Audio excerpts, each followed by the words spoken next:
예수 이름으로 안녕하세요. 수요 예배를 위해서 하나님 말씀 보시겠습니다. 오늘 보실 말씀은 빌립보서 1장 21절에서 24절 말씀까지 먼저 보겠습니다. 빌립보서 1장 21절부터 24절 말씀입니다. 이는 내게 사는 것이 그리스도니 죽는 것도 유익함이니라. 그러나 만일 육신으로 사는 이것이 내 일의 열매일진데 무엇을 가릴는지 나는 알지 못하노라. 내가 그 두 사이에 끼었으니 떠나서 그리스도와 함께 있을 욕망을 가진 이것이 더욱 좋으나 그러나 내가 육신에 거하는 것이 너희를 위하여 더 유익하리라. 내 말씀과 예배를 위해서 예수의 이름으로 기도를 드리시겠습니다. 예수의 이름으로 신 전지전능하신 하나님, 오늘도 우리에게 은혜를 베풀어 주셔서 우리의 죄를 씻어주시고 말씀으로 무엇이 진리인지 무엇이 우리가 붙잡아야 될 진리인지 알려주심을 주 예수 그리스도 이름으로 감사드립니다. 오늘도 예수의 이름으로 신 성령님께서 우리를 진리 가운데로만 인도하여 주셔서 사람의 말 되지 않도록 모든 것을 주관해 주실 것 간구드리며 이 모든 기도 주 예수 그리스도 이름으로 기도를 드리옵나이다. 아멘.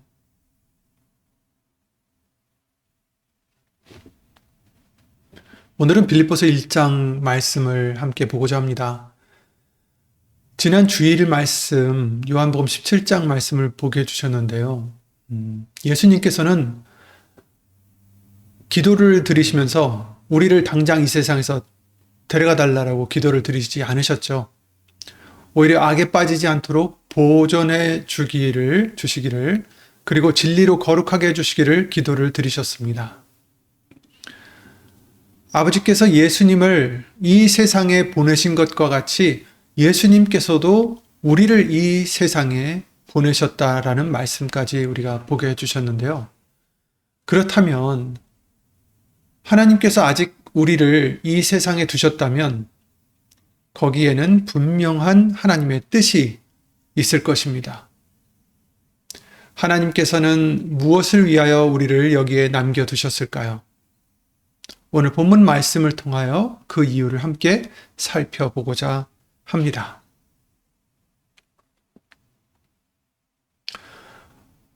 오늘 본문인 빌립보서를 기록할 당시에 사도 바울은 차가운 감옥에 갇혀 있었습니다. 빌립보서 1장 13절이죠. 이러므로 나의 매임이 그리스도 안에서 온 시위대 안과 기타 모든 사람에게 나타났으니, 바울은 자신의 매임이 그리스도 안에서 모든 사람에게 나타났다라고 말하고 있습니다. 바울은 자유가 없었죠. 가고 싶은 곳에 갈 수도 없고 하고 싶은 일을 마음대로 할 수도 없는 그런 바울이었어요. 언제 풀려날지, 아니 살아서 나갈 수 있을지조차 알 수 없는 그러한 막막한 처지였습니다. 그런 절망적인 상황 속에서 바울은 오늘 본문을 통해서 사는 것과 죽는 것에 대하여 얘기를 하고 있습니다. 여러분, 오늘 이 말씀은 우리가 남은 생애 동안 무슨 일을 더 많이, 더 열심히 해야 한다는 그런 어떤 율법적인 말씀이 아닙니다. 우리에게 시간이 얼마나 남았는가에 초점을 맞추는 그런 말씀도 아닙니다. 이 말씀의 핵심은 우리 각자에게 남은 시간에 과연 그 시간을 누구의 뜻을 위하여 살 것인가? 그리고 우리가 이곳을 머물 때와 떠날 때를 정하시는 분은 참으로 누구신가를 다시 한번 말씀을 통해서 확인하고자 함입니다. 첫 번째, 떠나서 그리스도와 함께 하는 것이 더 좋다라고 바울은 빌립보서를 통해서 말하고 있습니다. 빌립보서 1장 21절이죠. 이는 내게 사는 것이 그리스도니 죽는 것도 유익함이니라 라고 말하고 있습니다. 바울은 지금 23절도 보시죠. 내가 그 두 사이에 끼었으니 떠나서 그리스도와 함께 있을 욕망을 가진 이것이 더욱 좋으나 라고 말하고 있습니다. 바울은 지금 삶과 죽음 그 두 사이에 지금 끼어 있다라고 지금 비유를 하고 있어요. 그런데 바울의 개인의 솔직한 심정으로는 차라리 세상을 떠나서 예수 그리스도와 함께 있는 것이 더욱 좋다라고 지금 고백하고 있는 거죠. 지난 주일에도 함께 본 말씀이지만 오늘 본문에서도 이 말씀을 우리가 주의 깊게 새겨야 되겠습니다. 만약에 그렇다면 우리도 어서 빨리 이 세상을 떠나고 싶은 마음만 가져야 된다는 뜻일까? 결코 그렇지 않습니다. 떠나서 그리스도와 함께 있는 것이 더욱 좋다는 이 고백은 성령의 감동으로 기록된 진리의 말씀입니다.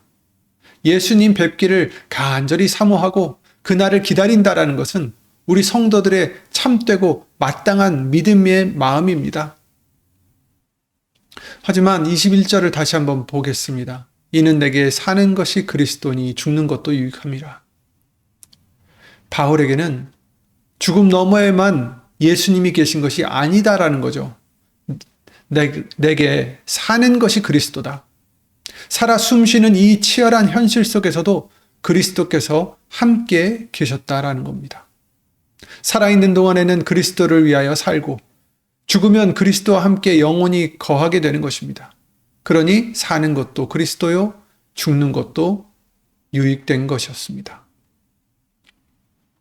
로마서 14장 8절은 이렇게 증거하고 있습니다. 우리가 살아도 주를 위하여 살고 죽어도 주를 위하여 죽나니 그러므로 사나 죽으나 우리가 주의 것이로라. 아멘. 살아도 주를 위해 살고 죽어도 주를 위하여 죽나니. 우리가 우리의 것이 아니라고 하시죠. 사나 죽으나 우리는 예수님의 것입니다. 그러므로 우리가 이 땅에 언제까지 살지, 예수님께서 언제 우리를 불러가실는지는 우리의 소관이 아닙니다. 그것은 전적으로 하나님의 주권에 속한 것입니다. 우리는 떠나는 날을 우리 마음대로 정할 수 있는 사람들이 아니잖아요.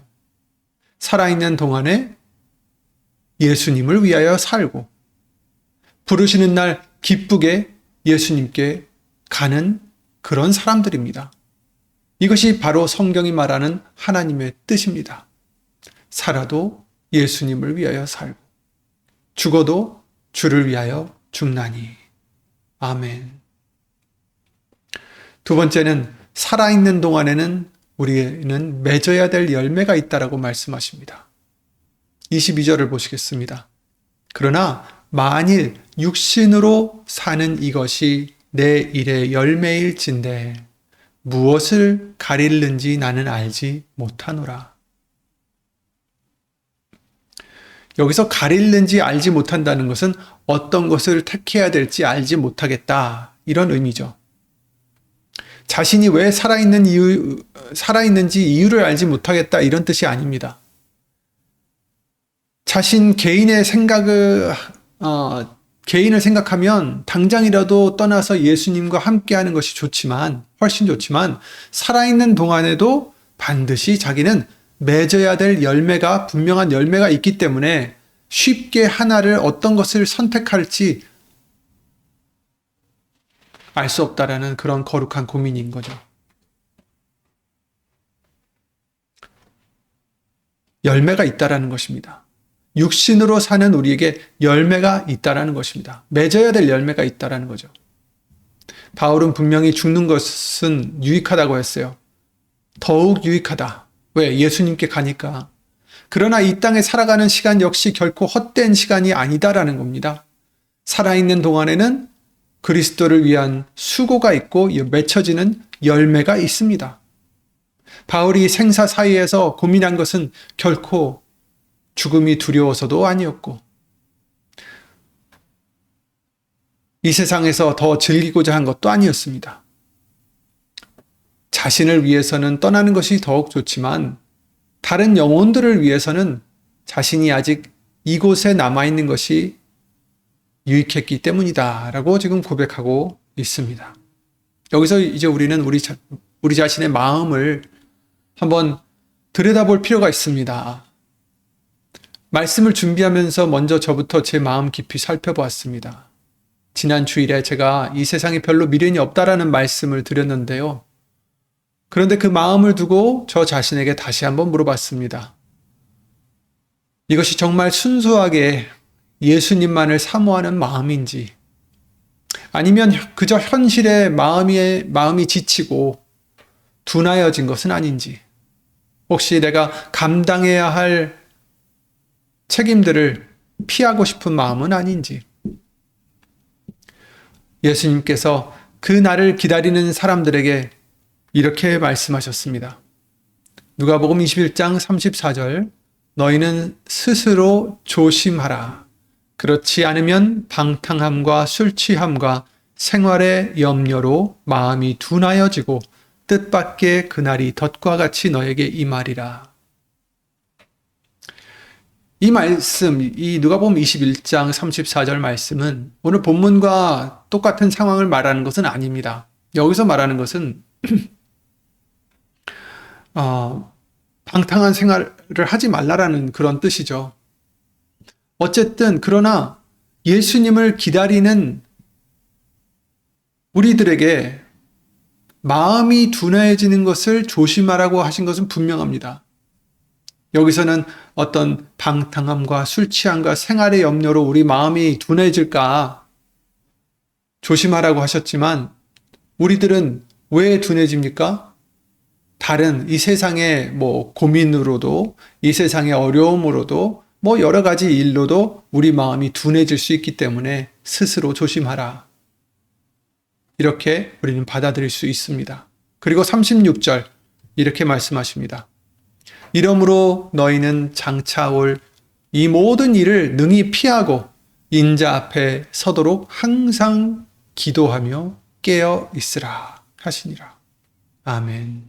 예수님을 기다리는 사람은 기도하며 깨어 있는 사람입니다. 기다린다라는 것은 아무것도 하지 않고 손 놓고 있는 것이 아니죠. 오늘 우리에게 주어진 삶의 자리에서 예수님을 바라보며 살고 우리에게 맺으라고 하신 열매를 맺을 수 있는 우리가 될 수 있도록 기도하며 깨어있는 우리가 되어야 된다는 것입니다. 그러므로 저와 여러분이 함께 스스로 물어봐야 됩니다. 나는 언제부턴가 남은 삶을 정리하는 데만 마음을 두고 있지는 않은가? 전에는 기쁘게 하던 일들도 이제 와서 뭘 하겠나 하며 손을 놓고 있지는 않은지, 그러면서 그것을 마치 세상을 초월한 믿음처럼 여기고 있지는 않은지, 혹시 그것이 예수님을 사모하는 마음이 아니라 낙심한 마음이 아닌지, 아니면 섞여 있지는 않은지, 도피하고 싶은 마음이 아닌지 우리는 돌아봐야 됩니다. 물론 이 질문은 우리를 정죄하기 위함이 아닙니다.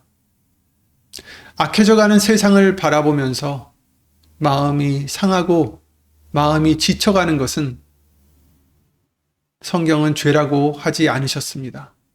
오히려 베드로후서 2장 말씀을 보면 불법한 세상을 보며 날마다 마음이 상했던 롯을 가리켜 의로운 심령이라고 불러주시기까지 하셨어요. 베드로후서 2장 7, 8절입니다. 무법한 자의 음란한 행실을 인하여 고통하는 의로운 롯을 건지셨으니 이 의인이 저희 중에 거하여 날마다 저 불법한 행실을 보고 들으므로 그 의로운 심령을 상하니라.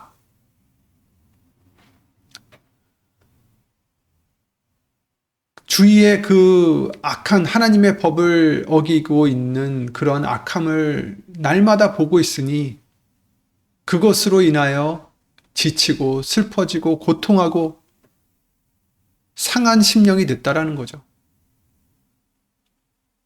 그러니 세상의 악함 때문에 우리의 마음이 지쳐가고 슬퍼지는 것 자체가 믿음이 없어서가 아닙니다. 그리고 우리를 지치게 하는 것은 그런 세상의 악뿐만이 아니죠. 어떻게 보면 시간이 흐르며 우리의 육신이 약해지기도 하고 할 수 있는 일이 줄어든 것조차 또한 자연스러운 일일진데 우린 그것을 인해서 지쳐가고 있죠. 고린도후서 4장 16절입니다. 그러므로 우리가 낙심하지 아니하노니 겉사람은 후패하나 우리의 속은 날로 새롭도다. 아멘. 겉사람은 후패한다 라고 말씀하십니다. 누구도 부인할 수 없는 일이잖아요. 우리의 몸은 시간이 갈수록 낡아갑니다. 전에는 쉽게 하던 일도 이제는 버거워지고 할 수 없는 일들이 점점 더 많아지는 때가 계속 옵니다. 그런데 예수님의 말씀은 동시에 우리의 속사람은 날로 새로워진다라고 말씀하셨어요. 겉사람이 약해지는 그 순간에도 하나님께서는 우리 속에서 쉬지 않고 일하고 계십니다. 우리의 속은 날로 새롭도다. 갈라디아서 6장 9절 보시겠습니다. 우리가 선을 행하되 낙심하지 말지니 피곤하지 아니하면 때가 이름에 거두리라. 아멘. 고린도서 4장 16절에 우리가 낙심하지 않는 이유를 말씀해 주셨잖아요. 겉사람은 후패할지라도 우리의 속사람은 날로 새롭기 때문입니다. 누가 새롭게 해주십니까? 예수님이 새롭게 해주시잖아요. 그래서 낙심하지 않는다. 여러분, 낙심하지 마시기 바랍니다. 우리의 겉사람은 후패해도 우리의 속은 날로 새롭게 해주시는 분이 예수님이시기 때문입니다. 그러니 그 예수님을 우리는 바라봐야 되고 붙잡아야 되고 의지해야 되고 예수님이 우리의 소망이 되셔야 됩니다. 그렇지 않으면 세상만 바라보고 세상의 것을 소망하고 산다면 이 세상에 돌아가는 일 때문에 낙심할 수밖에 없어요. 나는 더 약해지고. 그러나 예수님을 바라보면 우리의 속은 날로 새롭게 된다라는 이 진리의 말씀이 우리 속에서 이루어질 줄 믿습니다. 그러니 우리가 선을 행하되, 선이 무엇입니까? 예수님의 말씀을 지키는 것이 선입니다. 예수님을 믿는 것이 선이고 예수님과 함께 행하는 것이 선입니다. 그러니 선을 행하되 낙심하지 말라. 낙심하지 않으면, 여기서 이제 피곤하지 아니하면이라고 썼는데 낙심하지 않으면 때가 이르면 거두게 된다라고 말씀하셨어요. 때가 이르면 거두게 하시는 분도 우리 하나님이십니다. 예수님이세요. 하나님께서 주신 자리에서 우리는 낙심하지 말고 순종할 때 예수님께서 그 하나님의 때에 열매를 거두게 해주실 줄 믿습니다. 세 번째로 우리가 남아야 할 이유는 너희를 위하여서다라고 지금 빌립보서 1장 24절에 말하고 있습니다. 바울이 살아있는 동안 맺게 될 열매는 무엇이었을까요? 자기가 열매가 있다라고 했어요.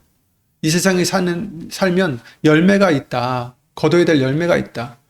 빌립보서 1장 24절에 그러나 내가 육신에 거하는 것이 너희를 위하여 더 유익하리라. 너희를 위하여.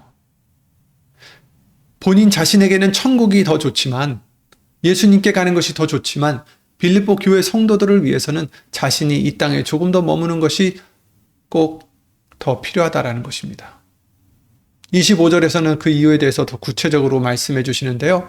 내가 살 것과 너희 믿음의 진보와 기쁨을 위하여 너희 무리와 함께 거할 이것을 확실히 아노니 라고 말씀하고 있습니다. 내가 예수님께 가지 않고 너희와 함께하는 것이 더 유익하다. 그 이유를 말씀해 주시고 있어요. 바울이 남은 생애를 살아야 했던 이유는 자신의 이름을 나타낸다거나 무슨 대단한 업적을 이루기 위함이 아니었어요. 바로 성도들의 믿음의 진보와 기쁨을 돕기 위해서였습니다. 하나님께서 우리에게 허락하신 이 남겨진 시간의 목적 역시 믿음에 있습니다. 여러분, 왜 우리를 이 땅에 더 두셨을까? 지금 이 시간 왜 우리에게 이 시간을 주셨을까? 믿음 때문에입니다. 열매를 위해서입니다. 믿음의 진보와 기쁨을 위해서입니다. 누군가의 믿음을 세우는 것, 그리고 우리 자신의 믿음이 날마다 자라가는 것 말입니다. 우리는 흔히 사명이나 하나님의 일이라고 하면 어떤 사람에게 무언가 대단한 것을 베푸는 것만 생각하기 쉬워요. 그런데 예수님께서 하나님의 일이 무엇이냐라고 묻는 질문에 이렇게 말씀하셨죠. 요한복음 6장 29절에 예수께서 대답하여 가라사대 하나님의 보내신 자를 믿는 것이 하나님의 일이니라 하시니 아멘. 하나님의 보내신 자, 곧 예수님을 믿는 것이 하나님의 일이다 라고 말씀하셨습니다. 믿는 것을 일이라고 하셨어요. 그러니 오늘 하루 우리에게 주신 시간 동안 예수님을 조금 더 깊이 믿고 의지했다면 그 하루는 결코 헛된 하루가 아니라 가장 귀한 하나님의 일을 감당한 하루가 되는 것입니다. 비록 우리 몸이 약해져서 할 수 있는 봉사가 줄었다 해도 우리는 여전히 하나님의 일을 할 수가 있습니다. 예수님을 더 깊이 알아가고 더 간절히 믿으며 더 뜨겁게 사랑하는 그 일은 우리가 숨을 거두는 마지막 날까지 결코 멈춰서는 안 되는 우리의 거룩한 사명입니다. 베드로후서 3장 18절이죠. 오직 우리 주 곧 구주 예수 그리스도의 은혜와 저를 아는 지식에서 자라가라. 아멘. 자라가라. 예수님을 더 알아가라. 믿음을 더하라. 이 말씀이죠. 26절을 보시기 바랍니다. 빌립보서 1장 26절, 오늘 25절까지 봤는데 26절 보겠습니다. 내가 다시 너희와 같이 있으므로 그리스도 예수 안에서 너희 자랑이 나를 인하여 풍성하게 하려 함이라. 결국 바울이 성도들과 함께함으로 인해서 풍성해지는 자랑은 바울 자신의 것이 아니었습니다. 그리스도 예수 안에서 그들의 자랑이 풍성해지기를 원했어요. 마지막에 드러나는 그리고 영광 받으셔야 할 분은 오직 예수 그리스도 한 분뿐입니다. 하나님께서 우리를 누구 곁에 두셨든지 우리의 섬김도 이와 같아야 됩니다. 나를 통해서 누군가 위로를 얻고 믿음이 자랐다 할지라도 결국 그 영혼이 자랑하고 붙들어야 될 그 한 분은 우리가 아니라 예수님인 거죠. 또 우리도 누구 곁에 있어서 누구를 통해서 은혜를 받고 위로를 받았다 할지라도 우리가 붙들어야 될 우리의 자랑은 예수님입니다. 네 번째로 착한 일이라고 하셨어요. 착한 일은 예수님을 믿는 데서 시작한다라고 우리에게 누누이 말씀해 주십니다. 하나님께서 두신 그 자리에서 우리가 해야 될 일이 무엇입니까? 갈라디아서 6장 10절에 그러므로 우리는 기회 있는 대로 모든 이에게 착한 일을 하되 더욱 믿음의 가정들에게 할지니라. 기회 있는 대로라고 말씀하고 있습니다. 어디 멀리 가서 큰 일을 찾아내라고 하는 게 아닙니다. 하나님께서 주시는 기회를 따라 하라고 하셨습니다. 물론 그것이 멀리 있는 곳을 가게 하실 기회도 생길 수도 있죠. 그러나 지금 당장 멀리 안 가더라도 가까이서라도 먼저 기회 주시는 대로 하라는 것입니다. 그리고 더욱 믿음의 가정들에게 하라 하셨습니다. 하나님께서 가장 가까이 두신 사람에게서부터 시작하는 거죠. 이때 성경이 말하는 이 착한 일, 아까도 말씀을 드렸지만 단순한 선행이나 도덕적인 의를 쌓는 것이 아니죠. 선한 일의 출발점은 바로 예수 그리스도를 온전히 믿는 것이다라고 하셨습니다. 우리는 착한 일을 해서 구원을 받는 게 아니잖아요. 값없는 은혜로 구원을 받았기 때문에 그 은혜에 감사해서 자연스럽게 흘러나오는 열매가 바로 선한 열매고 예수님을 믿는 것이 착한 일입니다. 하나님의 일입니다. 갈라디아서 5장 6절은 이것을 사랑으로서 역사하는 믿음이라고 불렀어요. 사랑으로서 역사하는 믿음. 그게 바로 선한 일입니다. 바울이 놀라운 편지를 어디서 썼다고 했습니까? 감옥 안에서 썼다는 것을 우리가 생각해 봅니다. 몸은 비록 매여 있었지만 그는 그곳에서도 복음을 전했고 성도들을 위해서 기도를 드렸고 편지를 써서 교회를 위로했습니다. 하나님께서는 바울의 그 갇힘과 매임까지도 온전히 사용하셨던 것을 우리가 기억해야 됩니다. 감옥에 있었는데도 사용하셨다라는 거예요. 여러분의 육신이 연약해진다고 해서 할 수 있는 일이 줄어들었다라고 낙심하지 않으셔도 된다라는 말입니다. 하나님께서는 우리를 통해서 하실 일을 결코 우리가 겉사람이 후패한다고 해서 걷어가시는 게 아닙니다. 몸이 아파 누워있더라도 우리는 누군가를 위해서 간절히 기도를 드릴 수 있잖아요. 많은 말을 하지 못해도 예수의 이름으로 묵묵히 우리의 고난을 견뎌내는 그 믿음의 뒷모습을 다른 사람들이 볼 때, 우리 자녀들이 볼 때, 가족들이 볼 때, 우리의 지인들이 볼 때 예수님을 믿을 수 있는, 알아갈 수 있는 그런 일을 할 수 있는 우리가 되는 것입니다. 때로는 우리가 아무것도 할 수 없다라고 탄식하는 그 바로 연약한 모습에서 하나님께서는 우리의 인내와 믿음을 빚으셔서 또 다른 누군가를 굳세게 세우는 도구로 사용하신다라는 것입니다. 사도 바울이 감옥에서 그랬듯이. 이제 말씀을 정리하겠습니다. 세상을 떠나서 우리가 예수님 품에 안기는 것은 참으로 복되고 좋은 일입니다. 우리가 소망하는 일입니다. 예수님 다시 오실 날을 고대하는 것은 우리의 거룩한 소망이죠. 그러나 하나님께서 아직 우리를 여기에 남겨두셨다면 우리는 그저 죽지 못해 남겨져 있는 사람들이 아니다라는 것입니다. 아직도 우리에게는 맺을 열매가 있기 때문에 하나님의 선한 일이 남아있기 때문입니다.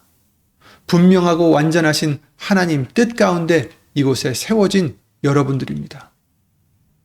고린도후서 5장 9절에 그런즉 우리는 거하든지 떠나든지 주를 기쁘시게 하는 자 되기를 힘쓰노라. 아멘. 거하든지 떠나든지 우리 목표는 단 하나, 바로 예수님을 기쁘시게 하는 자가 되는 것입니다. 데려가셔도 예수의 이름으로 감사를 드리고 아직 남겨두셔도 예수의 이름으로 감사를 드립니다. 이 모든 일을 우리 힘으로 감당하게 하신다면 우리에게 무거운 짐이 되겠지만 감사하게도 빌립보서 1장 6절은 이렇게 말씀하셨죠. 너희 속에 착한 일을 시작하신 이가 그리스도 예수의 날까지 이루실 줄을 우리가 확신하노라. 우리 안에 이 선한 일을 시작하신 분도 예수님이시고 하나님이시고 그리고 마침내 이루어 주실 분도 하나님이십니다. 우리에게 남은 시간이 얼마나 되는지 우리는 알지 못합니다. 그러나 그 시간의 길이보다 훨씬 더 중요한 것은 남은 시간, 그 시간을 과연 누구의 뜻을 위하여 살아가느냐입니다. 마지막으로 빌립보서 2장 13절 말씀을 보시면 너희 안에서 행하시는 이는 하나님이시니 자기의 기쁘신 뜻을 위하여 너희로 소원을 두고 행하게 하신다라고 말씀하셨어요. 여러분, 주 예수여 어서 오시옵소서라고 간구를 드리면서도 오늘 주신 이 귀한 하루를 예수의 이름으로 힘있게 살아가시길 바랍니다. 우리 안에 믿음의 소원을 두시고 행하게 하시는 예수님을 의지하면서 오늘 내가 할 수 있는 작은 순종의 발걸음을 예수의 이름으로 걸으시길 바랍니다. 그리하여 우리 자신의 믿음이 굳건해질 뿐만 아니라 우리를 통해서 내 곁에 있는 누군가의 믿음이 자라나고 기쁨이 회복되는 놀라운 은혜가 있기를 원합니다. 저와 여러분이 그저 이유 없이 남겨진 자가 아니라 하나님의 뜻이 있어서 우리에게 맡겨주신 사명을 다해 오늘을 살아가는 거룩한 주 예수님의 일꾼이 되시기를 예수의 이름으로 간절히 바랍니다. 다 함께 주 예수 그리스도 이름으로 기도드리고 주기도문으로 마치겠습니다. 예수의 이름으로 오신 전지전능하신 하나님, 먼저 예수의 이름으로 감사를 드립니다. 우리 같은 아무것도 할 수 없는 우리들에게 뜻을 두시고 하나님이 기뻐 받으시는 열매를 거두시려 이곳에 이 시간 우리를 남겨주신 줄 믿사오니 예수님께서 우리를 불러 가실 때까지, 예수님께서 오셔서 우리를 데려가실 때까지 사나 죽으나 여기 있으나 떠나든 모두 예수님을 기쁘시게 해드리며 예수의 이름으로 영광을 돌릴 수 있는 우리가 될 수 있도록 항상 말씀으로 위로해 주시고 기쁘게 해 주시옵고 그 말씀이 기쁨이 되게 해 주시고 예수님이 기쁨이 되게 해 주셔서 이 세상이 그 어떤 일들로 하여금 우리를 괴롭고 힘들게 하려 할지라도 그것에 휘둘리지 않고 오직 예수님만을 바라보고 예수님의 약속의 말씀을 부여잡아 예수님 안에서 평안과 기쁨과 감사만이 넘쳐나는 우리 모두가 될 수 있도록 예수의 이름으로 역사하여 주시옵소서. 하나님의 크신 사랑과 예수님의 은혜와 예수의 이름으로 보내신 성령 하나님의 교통하심과 운행하심이 영원토록 함께 해주실 줄 믿사옵고 주 예수 그리스도 이름으로 감사드리며 간절히 기도를 드리옵나이다. 아멘. 하늘에 계신 우리 아버지여, 이름이 거룩히 여김을 받으시오며 나라의 마옵시며 뜻이 하늘에서 이룬 것 같이 땅에서도 이루어지이다.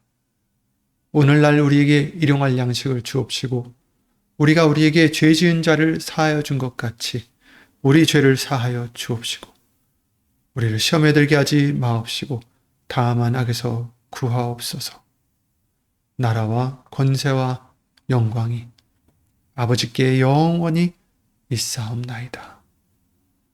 아멘.